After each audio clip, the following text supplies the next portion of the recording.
Some mysteries feel like they're just destined to be lost to time, their secrets buried forever. For decades, the brutal murder of three young friends in the Australian outback was one of those cases, a truly haunting story with no ending. But then, something changed, a breakthrough. So let's dive in and unravel how one of Australia's coldest cases was finally cracked. 41 years. Just let that sink in for a moment. That is how long families waited for answers. It's how long a killer, or maybe killers, walked free. This isn't just a number. It's practically the entire lifetime of a mystery, from that initial shock all the way to a modern-day breakthrough. And that breakthrough, it finally came in April 2019. Police made this absolutely stunning announcement. They had arrested a 63-year-old man, charging him with a triple murder that had baffled investigators since the late 70s. Honestly, it was a moment that many people thought would just never happen.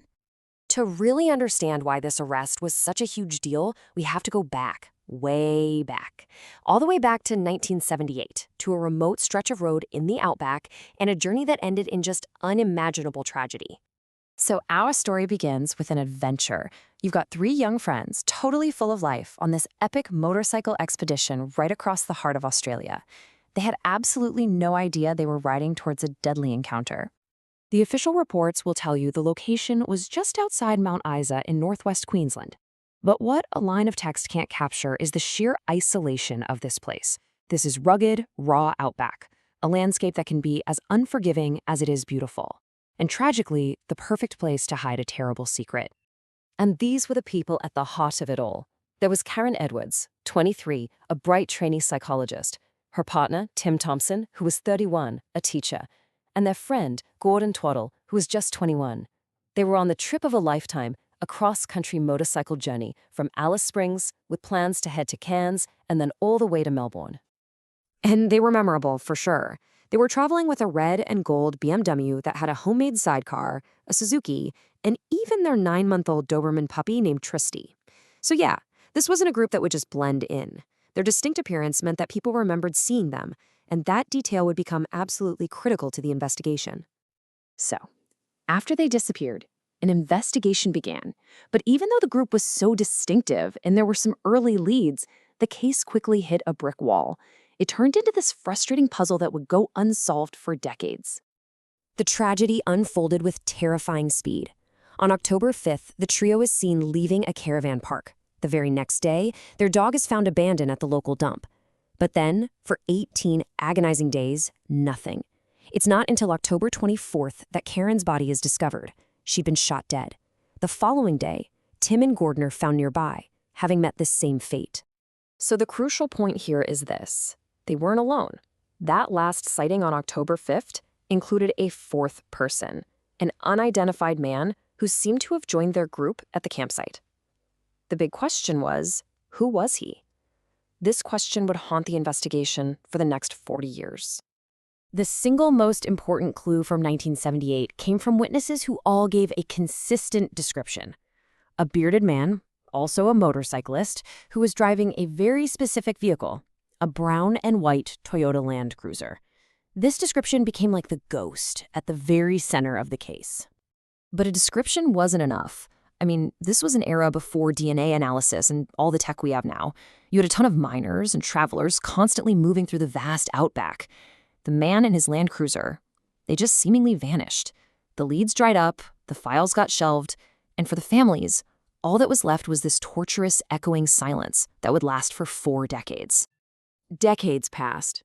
Then, in 2018, a new generation of detectives with new tools and fresh eyes decided to take another look at the Spear Creek killings.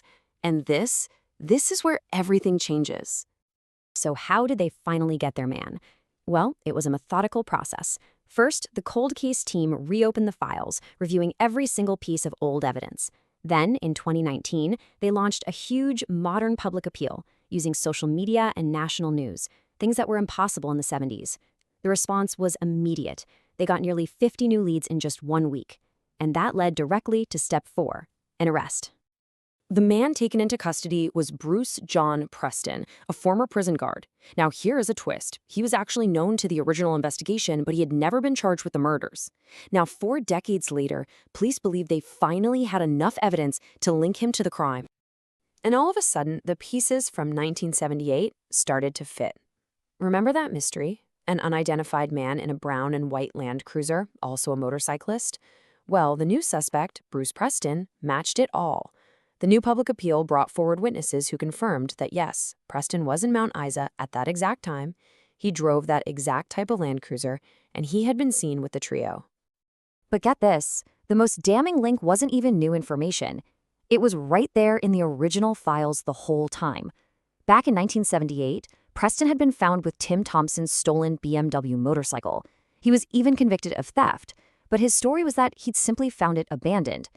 At the time, that was enough to avoid murder charges. In hindsight, it's a shocking connection that directly places him with the victim's property right after they were killed. So, an arrest was made, and the pieces seemed to be in place. But that 41-year wait for justice? Well, it wasn't quite over. The final chapter of this story is still being written. It is so important to remember that an arrest is not a conviction. Bruce John Preston has denied all the charges, and he maintains his innocence. The case is now in the hands of the courts, and the principle of innocent until proven guilty stands. And this number tells us something pretty important. The police are still offering a $250,000 reward for information. That suggests they believe there may be more to the story, that they're still seeking more evidence, or maybe even looking into the possibility of an accomplice. The case isn't fully closed. Which leaves us with this final, really complex question. For the families who've waited over 40 years, for a community that's been haunted by this crime, and for a legal system trying to piece together a case 4 decades old, what does justice truly look like now? It's a question that time and the courts will ultimately have to answer.